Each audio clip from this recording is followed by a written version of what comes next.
ഓം ശ്രീനാരായണ പരമഗുരവേ നമഃ. ശ്രീനാരായണ ഗുരുദേവൻ ഒരു സമഗ്ര പഠനം.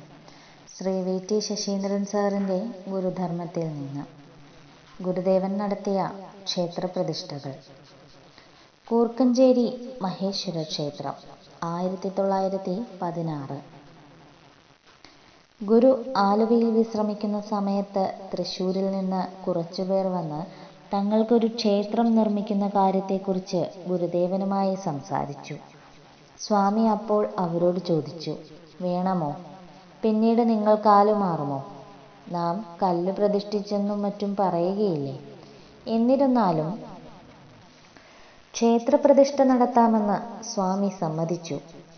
പ്രതിഷ്ഠയ്ക്കുള്ള ദിവസം അടുത്തപ്പോൾ തനിക്ക് സുഖമില്ലെന്നും ബോധാനന്ദനെ കൊണ്ട് കർമ്മം നടത്തിക്കണമെന്നും കാണിച്ച് ക്ഷേത്രം പണിയുടെ മുഖ്യ കാർമ്മികത്വം വഹിച്ചിരുന്ന EK അയ്യാക്കുട്ടി ജഡ്ജിക്ക് സ്വാമികളൊരു കത്തയച്ചു. ജഡ്ജി കത്ത് കിട്ടിയ ഉടനെ ഒരു സുഹൃത്തിനെയും കൂട്ടി ആലുവയിൽ ചെന്ന സ്വാമിയെ നേരിൽ കണ്ടു. സംസാരവേളയിൽ സ്വാമി ഇപ്രകാരം പറഞ്ഞു, നിങ്ങൾക്ക് ക്ഷേത്രം പ്രതിഷ്ഠിച്ചു തന്നാൽ നിങ്ങൾ ഉയർന്നു പോകും, മറ്റുള്ളവർ ഇന്നത്തേതിനേക്കാൾ താണുപോകും. സ്വാമി പ്രതിഷ്ഠ നടത്തിയ പല ക്ഷേത്രങ്ങളിലും ഹരിജനങ്ങൾക്ക് പ്രവേശനം അനുവദിക്കുന്നില്ല എന്ന വസ്തുത മനസ്സിൽ വെച്ചുകൊണ്ടാണ് സ്വാമി ഇങ്ങനെ പറഞ്ഞത്. ഇതിന്റെ പൊരുൾ മനസ്സിലാക്കിയ അയ്യാക്കുട്ടി ജഡ്ജി ഞങ്ങളുടെ ക്ഷേത്രത്തിൽ സകല ജാതിക്കാർക്കും പ്രവേശനം നൽകും എന്ന് ഉറപ്പിച്ചു പറഞ്ഞു.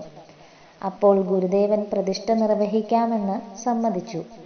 അങ്ങനെ 1916 സെപ്റ്റംബർ 12, കൊല്ലവർഷം 1092 ചിങ്ങം 28 ഉത്രാടം നക്ഷത്രത്തിൽ ഗുരുദേവൻ അവിടെ ശിവലിംഗ പ്രതിഷ്ഠ നടത്തി.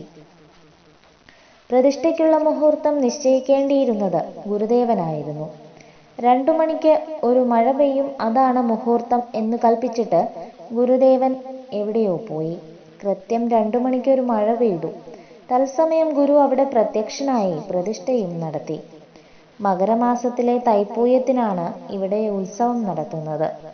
11 അംഗങ്ങളടങ്ങിയ ശ്രീനാരായണ ഭക്തിപരിപാലന യോഗത്തിനാണ് ക്ഷേത്രത്തിന്റെ ചുമതല. ശ്രീനാരായണ ഗുരുദേവൻ ഒരു സമഗ്ര പഠനം തുടരും. ഓം ശ്രീനാരായണ പരമഗുരവേ നമഃ.